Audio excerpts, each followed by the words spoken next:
একজন প্রবাসীর বউ ও বাচ্চার চোখে হাজারো স্বপ্ন থাকে। স্বামী কবে আসবে বা বাবা কবে আসবে, হাজারো স্বপ্ন থাকে একজন প্রবাসীর পরিবারের।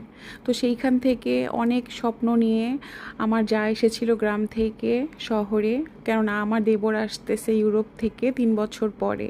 মাত্র একদিন হয়েছে আসা, আর একদিন পরেই আসবে সেই প্রবাসী স্বামী। একজন প্রবাসীর পরিবারই জানে যে কতটা স্বপ্নগাথা থাকে প্রতিটা সময়কে কেন্দ্র করে। একটা সন্তান তার বাবাকে নিয়ে কত স্বপ্ন দেখেছে যে আমার বাবা আসবে বা আমার স্বামী আসবে। এক বুক আশা নিয়ে আমার যা এসেছিল শহরে, কিন্তু একদিন না যেতেই হঠাৎ মাগরিবের আগে কল আসে যে আমার জায়ের বাবা মানে আঙ্কেল আর নেই। তো সেইখান থেকে এর চেয়ে বড় কষ্ট আর হতে পারে না।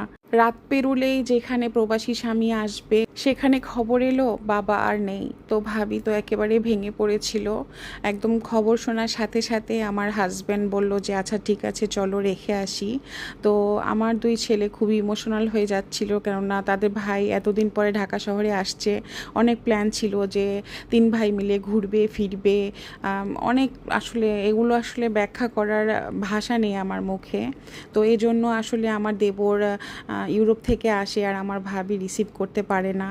তো আল্লাহর পরিকল্পনার কাছে আমাদের মানুষের পরিকল্পনা কিচ্ছু দাম নেই।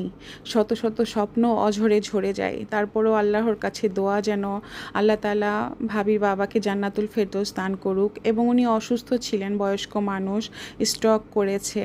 তো এই তো বিদায় দেওয়ার পরে আসলে আমি আমার 2 বাচ্চাকে কিভাবে সান্ত্বনা দিব এটার ভাষা হারিয়ে ফেলেছিলাম।